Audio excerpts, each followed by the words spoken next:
Olá, pessoal. Dando sequência ao conteúdo de legislação ambiental, hoje nós vamos falar um pouquinho sobre o Sistema Nacional de Unidades de Conservação, também conhecido como SNUC. Para a conservação de comunidades e ecossistemas, existem várias estratégias. A principal delas é o estabelecimento de áreas protegidas, mas também tem implementação de medidas de conservação envolvendo áreas protegidas e o seu entorno e restauração de hábitats degradados e de comunidades biológicas. Então, nós vamos começar a aula de hoje falando um pouco sobre o estabelecimento de áreas protegidas. Então, essa medida, ela acaba sendo uma medida um pouco controversa, porque a legislação e a aquisição de terras por si só não asseguram a preservação do hábitat. Mas ninguém pode duvidar que essa medida representa um ponto de partida importante. Para criar áreas protegidas, pode partir da iniciativa do próprio governo, pode ser pela iniciativa privada, individual, através de organizações não governamentais, ou então até mesmo por solicitação de comunidades que utilizam tradicionalmente aquela área, ou pode ser parcerias entre qualquer uma dessas instituições. Então aqui nós temos um quadro, um esquema que mostra um pouquinho como que são essas etapas. Então, a partir de uma demanda que pode surgir da sociedade civil, do próprio governo, às vezes da comunidade científica, ou de qualquer estudo que pode ser realizado, essa demanda vai chegar aos órgãos competentes, né? E aí vai depender se é a esfera municipal, estadual ou governamental. E a partir desse momento, né, as pessoas que são responsáveis pela criação das unidades de conservação em qualquer uma dessas esferas, eles vão então, a primeira coisa é fazer uma vistoria dessa área, principalmente para ter aí a coleta de dados planimétricos e dados geográficos.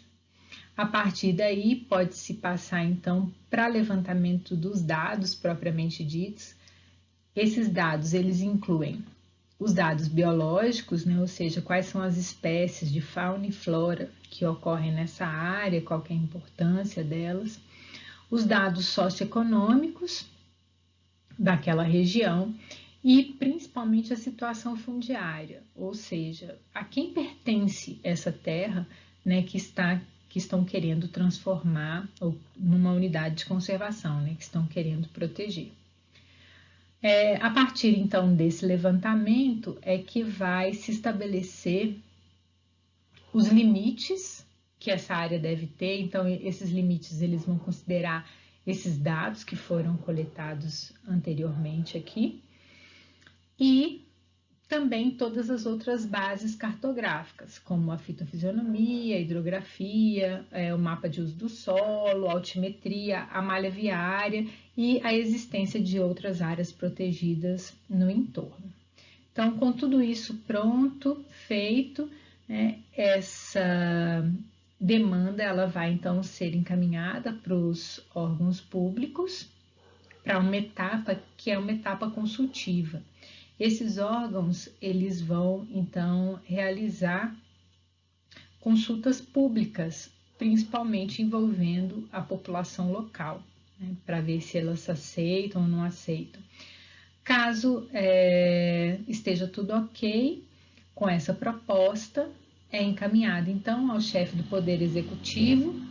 Se for uma unidade de conservação municipal, vai para o prefeito. Se for uma unidade de conservação estadual, vai para o governador do estado, ou se for uma unidade de conservação federal, vai então para o presidente da República, que vai estabelecer aí o decreto de criação dessa unidade de conservação. Então, apesar da gente já ter unidade de conservação no Brasil há algum tempo, uma sistematização das regras para a criação, né, e para tudo aquilo que precisa ser realizado ainda não existia e só passou a existir a partir do ano de 2000. Com a Lei 9.985, de 18 de julho de 2000, que é a lei que institui o Sistema Nacional de Unidades de Conservação e estabelece critérios e normas para a criação, implantação e gestão dessas unidades. Então, esse sistema ele é constituído pelo conjunto das unidades de conservação federais, estaduais e municipais, de acordo com o que está disposto nessa lei. Então, aqui tem alguns dos objetivos dessa lei, né, que está relacionado, então, com a manutenção da diversidade biológica e dos recursos genéticos, com a proteção das espécies ameaçadas, com a preservação e a restauração da diversidade, com o desenvolvimento sustentável, com a utilização de bons princípios e práticas de conservação e com a proteção de paisagens naturais. Existem duas categorias principais de unidades de conservação. Então, a gente tem as unidades que são de proteção integral e as unidades que são de uso sustentável. O objetivo principal das unidades de proteção integral é a preservação. Então, nesse caso, é admitido apenas o uso indireto dos recursos naturais. Já as unidades que são de uso sustentável, né, como o próprio nome está dizendo, né, ela permite uma utilização sustentável de uma parcela dos recursos naturais que existe dentro dessa unidade.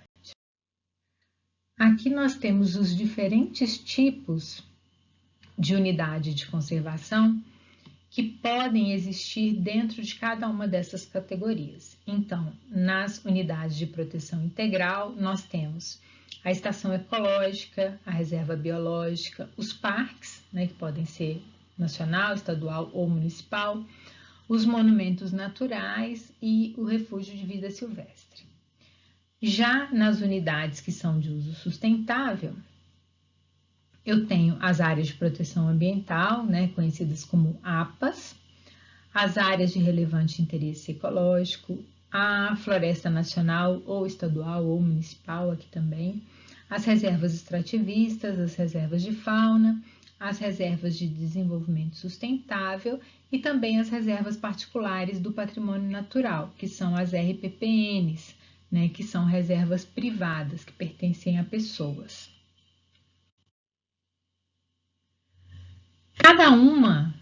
Cada um desses tipos de unidade de conservação vai ter um objetivo diferente, né? Como a gente pode visualizar aqui nesse quadro.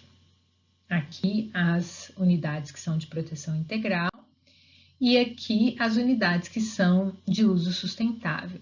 Então, a determinação do tipo de unidade de conservação que vai ser aplicado a uma determinada área depende do objetivo que se quer com aquela conservação e também depende das características daquela área e do que tem no entorno dela, né? Então, se forem áreas que já são utilizadas pelas populações tradicionais ou até mesmo que têm outros usos, como acontece muito quando é próximo às zonas urbanas, provavelmente essa unidade ela deve ser uma unidade de uso sustentável, né, que é para permitir a continuidade desse uso.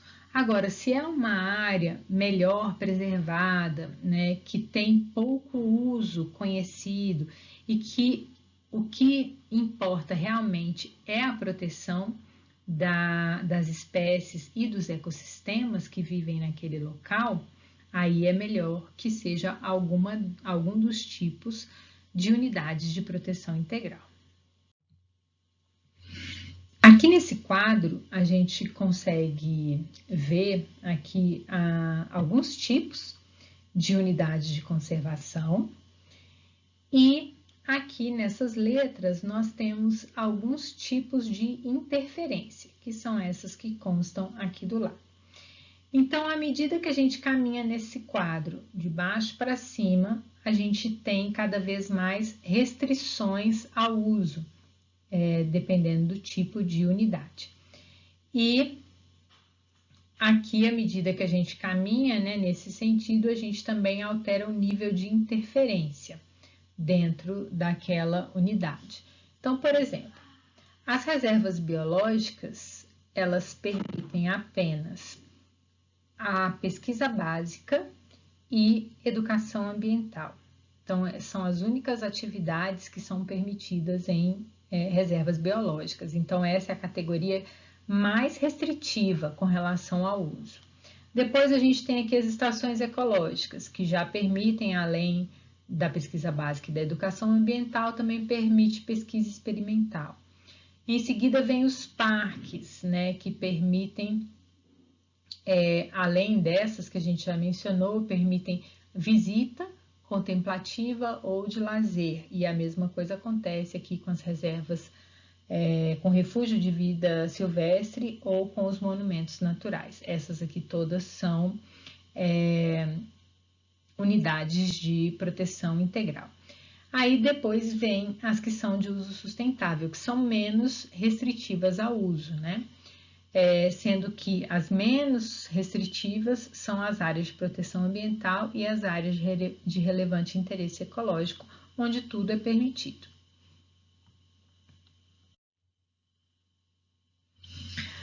Aqui nós temos alguns dados do SNUC, né, do nosso Sistema Nacional de Unidades de Conservação. Na verdade, esses dados eles são obtidos no CNUC, que é o Cadastro Nacional das Unidades de Conservação. Esses dados eles foram obtidos em 2016, mas como a gente já mencionou outras vezes aqui na nossa aula, de lá para cá não mudou muita coisa nas unidades de conservação, né? Praticamente nenhuma unidade de conservação foi criada no Brasil nesses últimos anos. Então, o que a gente tem aqui reflete bem a nossa atualidade, né? Então, nós temos aqui as unidades de conservação de proteção integral, aqui as de uso sustentável e aqui o total geral. Nas três esferas, né? Federal, estadual e municipal. Então, nós temos a quantidade, né? O número de unidades de conservação em cada um dos tipos e categorias e também a área, né, que essas unidades ocupam. Então, olhando aqui para os totais, por exemplo, né, nós temos aí 636 unidades de conservação de proteção integral, sendo que a maioria delas são parques, e 1.393 unidades de conservação de uso sustentável, sendo que a imensa maioria são as RPPNs, que são aquelas reservas particulares. Mas se a gente for olhar em tamanho da área, né, nem sempre corresponde com o número, porque as RPPNs são sempre pequenininhas, então a área é pequena, né? As que têm a maior área são as áreas de proteção ambiental, as APAs. Então, no total, nós temos no Brasil 2.029 unidades de conservação. E se a gente for olhar a distribuição dessas unidades por bioma, né, a gente vai perceber aí algumas diferenças importantes, né? Então, aqui nós temos os nossos biomas, as unidades de proteção integral, as de uso sustentável e o total. Então, vejam, por exemplo, que a Amazônia, ela, apesar de não ter o maior número de unidades de conservação, mas é aquela que tem a maior área protegida dessa forma, né? Então, 27,7% de toda a área do bioma Amazônia já está protegido na forma de unidade de conservação. Um pouco mais de 10% dessa área é de proteção integral, então aqui a gente está atingindo, né, aquela meta que nós conversamos aí algumas aulas atrás, que era a meta que os países tinham se comprometido na Convenção da Diversidade Biológica, de atingir pelo menos 10% da área de seus biomas, diferentes biomas, com unidades de conservação de proteção integral. Então, a Amazônia é o nosso único bioma que atingiu a essa meta. Se nós observarmos aqui os demais, né, a gente vê que está bem longe de atingir essa meta. Depois da Amazônia, o bioma que tem a maior área é o Cerrado, com 8,6% da sua área, ou seja, menos de 10% no total de unidades de conservação, sendo que as de proteção integral são apenas um pouco mais do que 3% da área do bioma.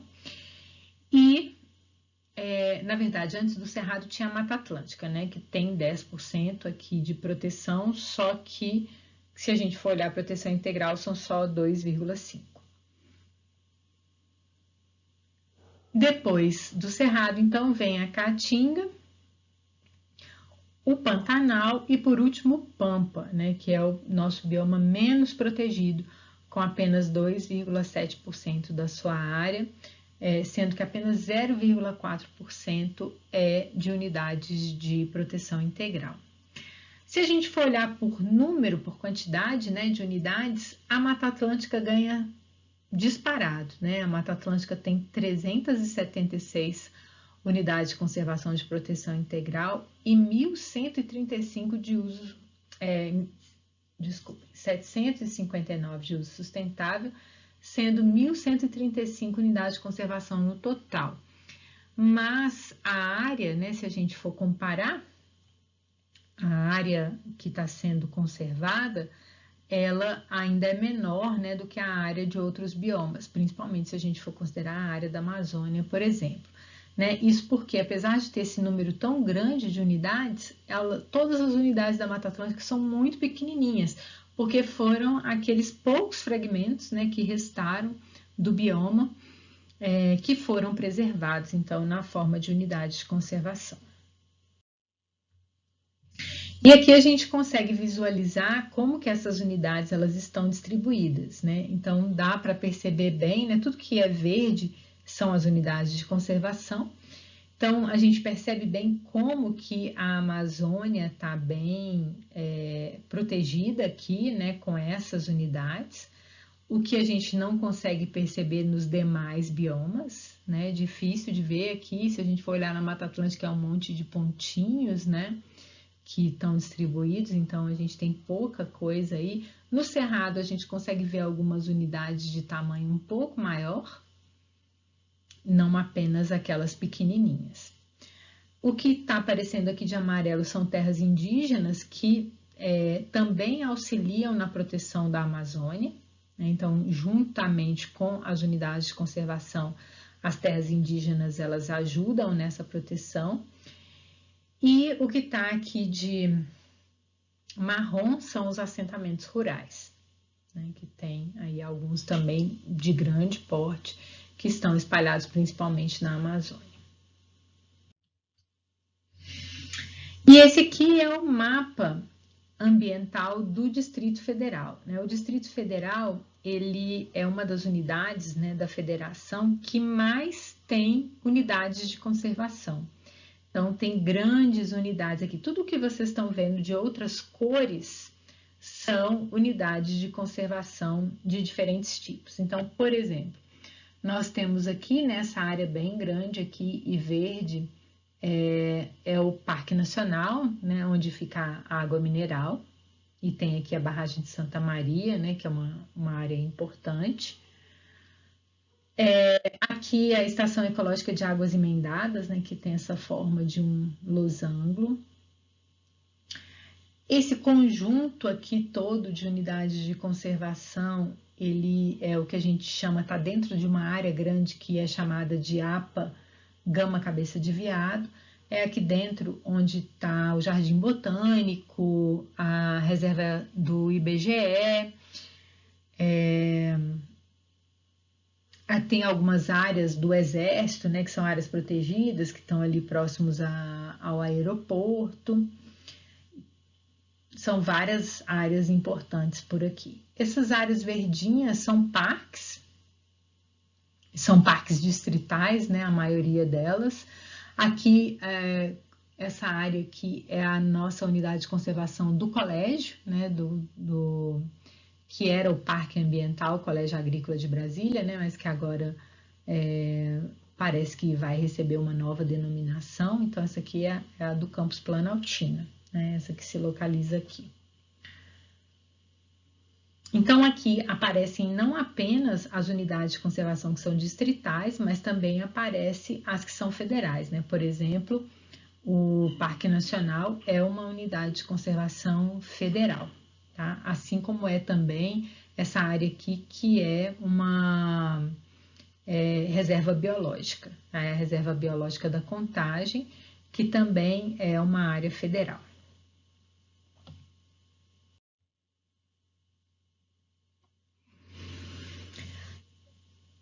É no Brasil que está localizada a maior unidade de conservação do mundo, né, que é o Parque Nacional das Montanhas do Tumucumaque, que fica no estado do Amapá e que pega toda essa área aqui do estado, né, quase aí 1/4, né, do estado está nessa forma de unidade de conservação, uma área de 3,8 milhões de hectares. Essa é uma área muito importante da região da Amazônia, porque ela tem um relevo muito diferente do restante, né? São realmente montanhas, um conjunto de várias montanhas, o que é difícil de você encontrar na região da Amazônia, né? Porque é uma planície.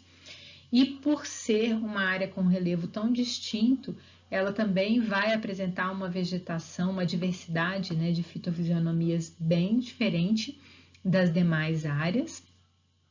E, consequentemente, também a fauna que habita essa região também é uma fauna diferenciada, né? Então, foi muito importante a criação desse Parque Nacional lá no Amapá.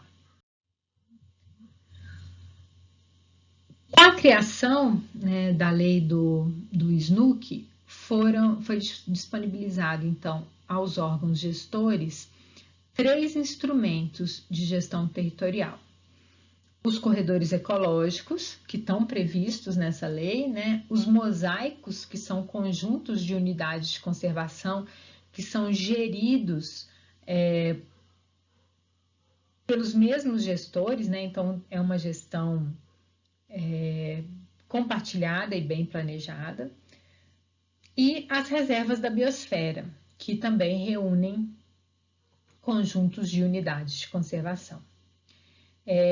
E ainda nós temos outros instrumentos de gestão que são instrumentos utilizados também internacionalmente, como é o caso dos sítios de patrimônio natural, que são determinados pela Unesco, né, que é uma das instituições da Organização das Nações Unidas, e os sítios Ramsar, que são áreas úmidas protegidas no mundo todo, né? Isso faz parte de um acordo internacional também, né? Que é o Acordo de Ramsar para a proteção de áreas úmidas. Então, no Brasil nós temos alguns desses sítios, né? Como nós também temos alguns sítios do patrimônio natural.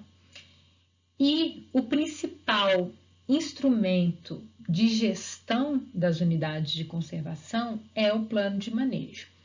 Então, a partir do momento que a unidade de conservação é criada, existe um tempo previsto na lei de 5 anos para que seja elaborado o plano de manejo dessa unidade, que é o documento que estabelece como que essa unidade vai ser gerida. E ele é bem importante.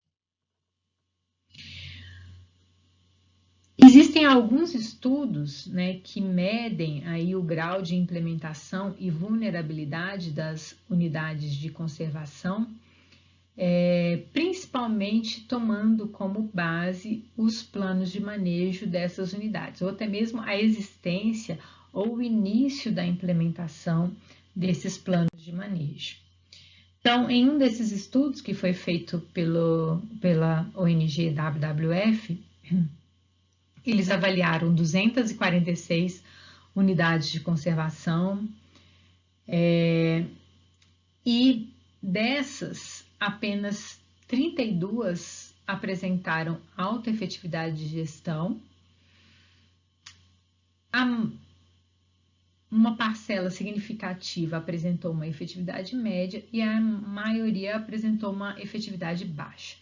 Isso se deve principalmente ao atraso na elaboração e implementação dos planos de manejo dessas unidades.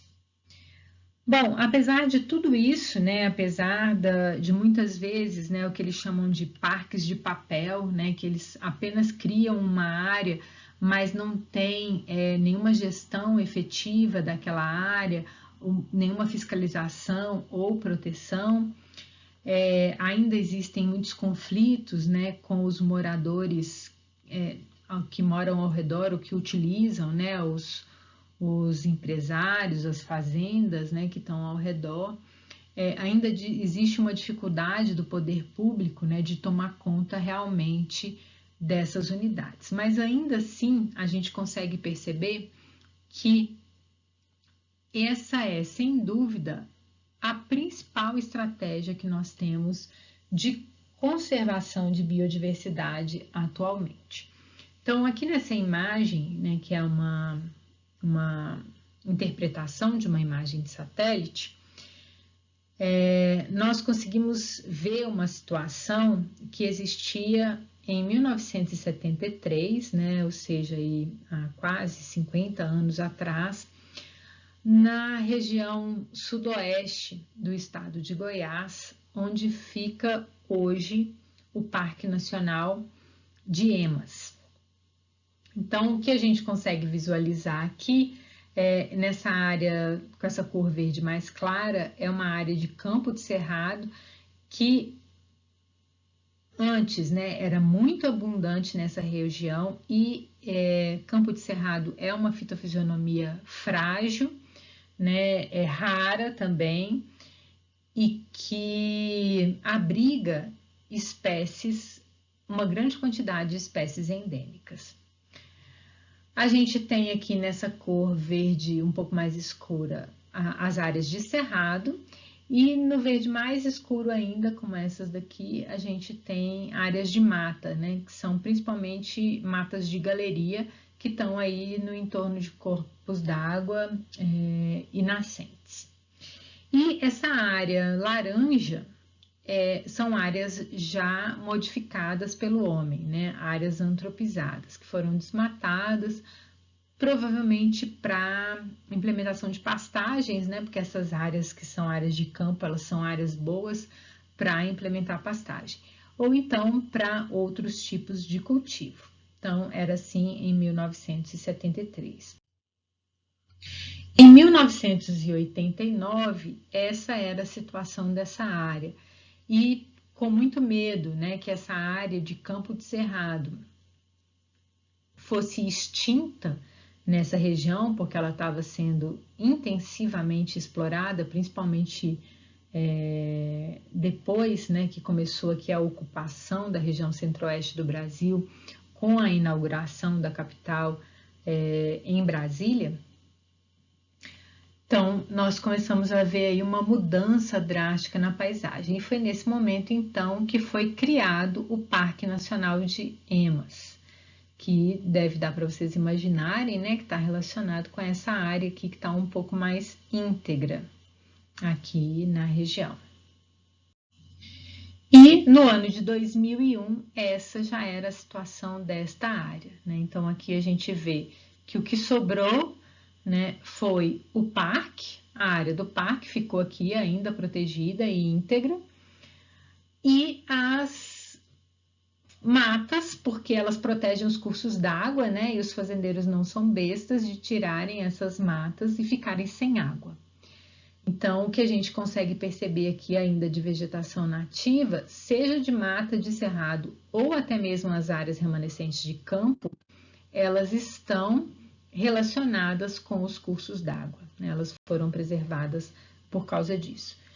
E a gente tem ainda aqui uma previsão, um modelo para o ano de 2030, onde vai mostrar que essa situação vai ficar ainda pior, né, do que ela já se encontra hoje, mas o parque permanece aqui, né? Então, por isso que é tão importante, né, que essas unidades de conservação elas sejam criadas. Bom, com relação às medidas de conservação que vão envolver as áreas protegidas e o entorno delas, né?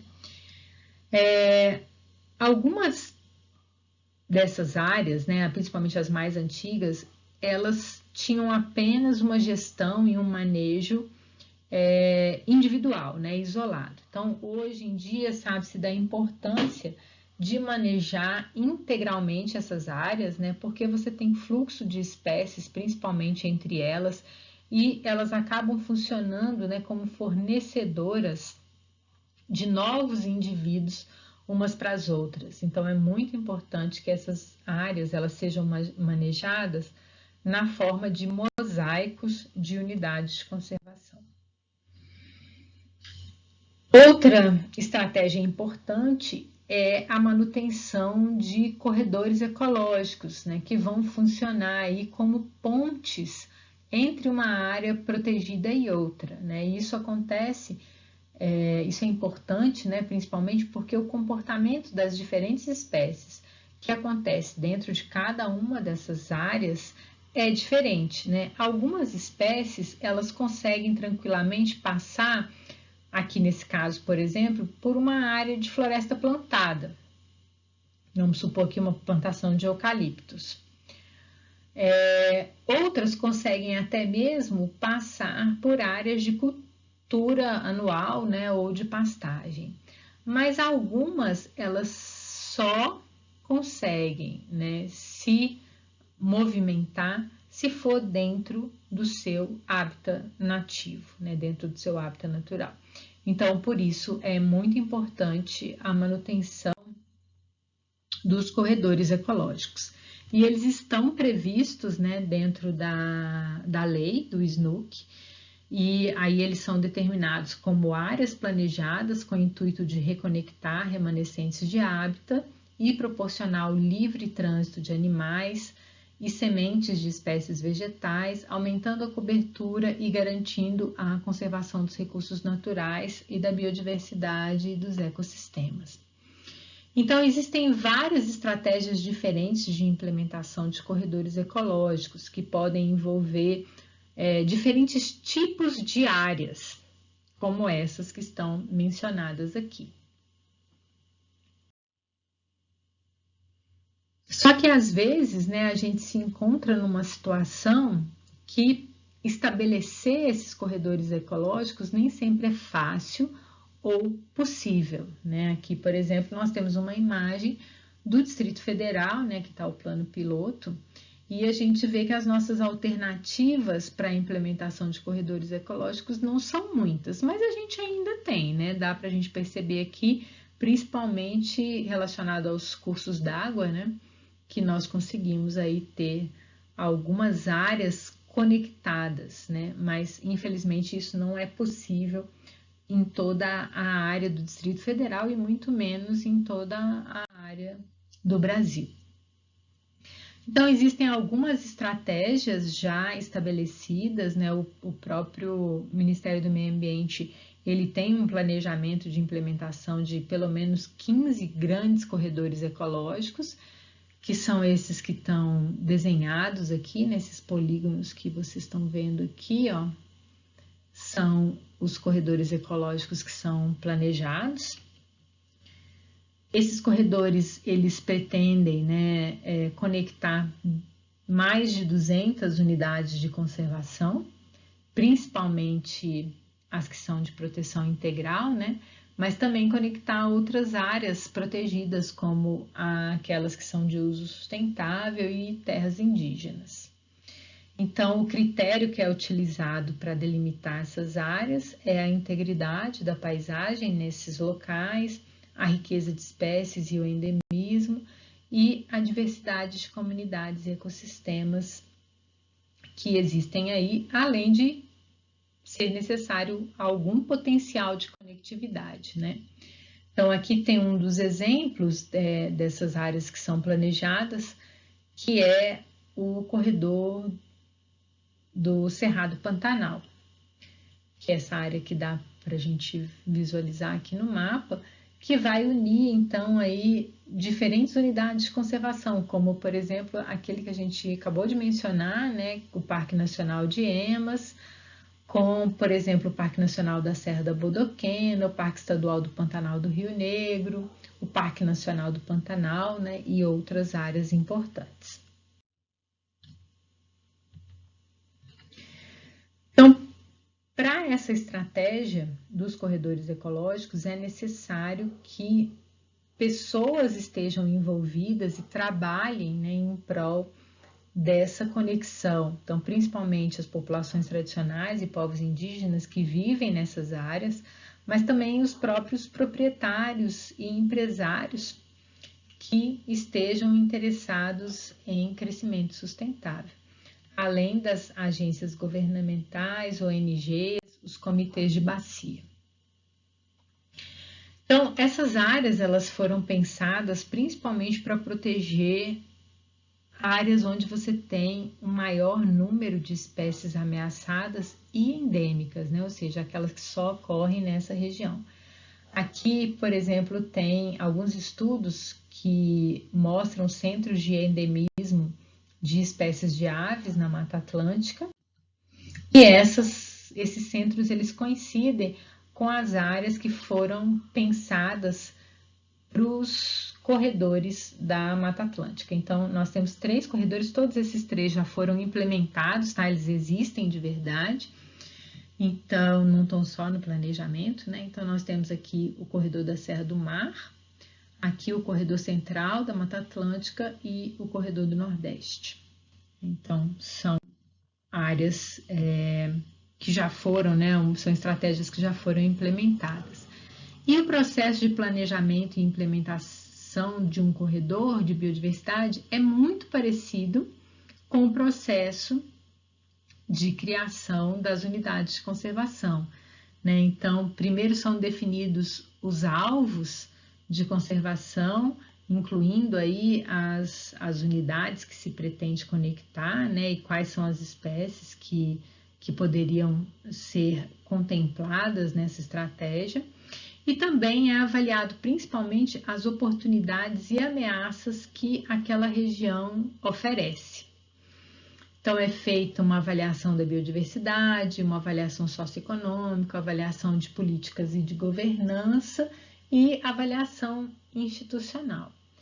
E o processo, ele precisa ser necessariamente um processo participativo, porque vai envolver áreas que são de diferentes donos, né? Você tem tanto áreas que são do próprio governo, quanto áreas que são privadas, né? E de diferentes grupos aí de pessoas. Então, é necessário que exista mesmo um processo aí de mobilização e sensibilização dessas pessoas para fazer com que isso se torne possível. Então, essa abordagem dos corredores, ela é vantajosa porque ela cria um objetivo comum para diferentes áreas protegidas, ela promove uma maior integração dos atores locais no processo de planejamento territorial e nas ações de conservação, ela permite antever impactos e ameaças futuras para a biodiversidade, possibilita a integração de ações de conservação com programas de desenvolvimento local e regional. Além dos corredores ecológicos, nós temos também no SNUC o estabelecimento das zonas de amortecimento, né? Então, essas zonas de amortecimento, elas abrangem o entorno de uma unidade de conservação onde as atividades humanas estarão sujeitas a normas e restrições específicas. E essas normas e restrições, elas vão depender do tipo de unidade de conservação que está ali. Então, algumas unidades, elas têm uma área, né, ao redor delas, que é essa zona de amortecimento, que é de diferentes tamanhos, né, depende aí de vários fatores, e que vai estar indicada no plano de manejo daquela unidade também. E ali também, no plano de manejo, vão estar indicadas essas restrições de uso. Então, esse entorno das unidades, ele é importante de ser protegido. As reservas da biosfera, elas contemplam, então, a união de zonas de amortecimento de diferentes unidades de conservação. Então, aqui você tem nessa verde mais escuro as unidades, no verde um pouco mais claro as zonas de amortecimento dessas unidades e nesse verde mais clarinho de todos, né, é a união dessas zonas de amortecimento formando uma reserva da biosfera. Aqui, por exemplo, é a reserva da biosfera do Cerrado, que está localizada aqui entre os estados do Tocantins e Maranhão. E Piauí, pega um pedacinho do Piauí também.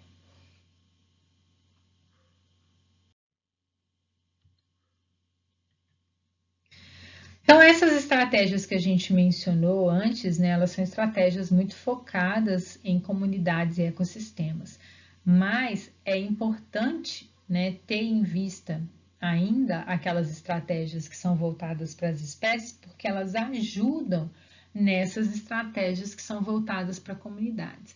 É o que acontece, por exemplo, com aquelas espécies que a gente chama de espécies bandeira, né, que geralmente são vertebrados de grande porte, que são ameaçados, mas que também são espécies carismáticas, que atraem a atenção da população, e por causa disso é mais fácil a sensibilização e a obtenção de financiamento, né, para as estratégias, e como esses animais vivem em grandes áreas, é necessário proteger uma área bem grande e várias outras espécies acabam sendo protegidas junto com elas, que é o que a gente chama de estratégia guarda-chuva, né?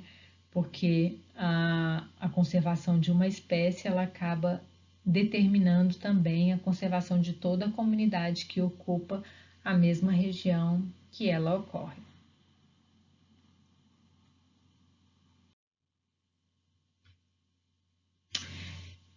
Além, né, dessa estratégia de criação de unidades de conservação que nós mencionamos aqui, que temos inclusive uma legislação federal voltada exclusivamente para ela, existem também algumas estratégias que são globais. Por exemplo, há uma que vocês já devem ter ouvido falar, que é bem famosa, né? A estratégia dos hotspots de biodiversidade, que são áreas que têm grande diversidade biológica, altos níveis de endemismo e que também têm muitas ameaças, né? Então, todas essas áreas que vocês estão visualizando aqui em vermelho nesse mapa são áreas que são consideradas globalmente como hotspots. No Brasil, nós temos dois, o Cerrado e a Mata Atlântica. Então, essas duas áreas, elas são áreas bem ameaçadas, né? Como a gente já sabe, que tem uma grande quantidade de espécies endêmicas, raras ou ameaçadas e que estão sofrendo aí, né, com o avanço da urbanização, da fronteira agrícola também. Além dessa estratégia de hotspots, existem várias outras estratégias globais. Aqui estão mostrando algumas delas, né? Tudo que está vendo colorido é algum tipo de estratégia diferente. Então, por exemplo, aqui nós temos as ecorregiões de crise, aqui são os hotspots que a gente acabou de ver, aqui as áreas de endemismo de aves, aqui são os centros de diversidade de plantas, os países megadiversos, as 200 ecorregiões globais e várias outras que são estratégias, né, que são propostas principalmente por organizações internacionais e que todas elas envolvem acordos, né, e outras estratégias para proteção. Então, deu para a gente perceber aqui, né, que nós podemos ter diferentes escalas de ação, né? A gente pode partir aí de uma escala local, né, criando uma unidade de conservação para proteger uma determinada área, passando, né, para uma escala regional, que é o que acontece, por exemplo, com a estratégia dos corredores de biodiversidade, para uma escala de bioma ou para uma escala global, inclusive, né? Então, nós temos diferentes formas de conservação de áreas. E a gente vem, então, evoluindo no planejamento de conservação, né? Antigamente, no planejamento mais tradicional, a gente só pensava em áreas isoladas. Depois começou-se a se preocupar com a conexão entre essas áreas, que foi quando surgiu a estratégia de corredores ecológicos, e também com o entorno das áreas, com as zonas de amortecimento, para chegar num mosaico, né, de usos de terra que compõem o corredor de biodiversidade. Então, são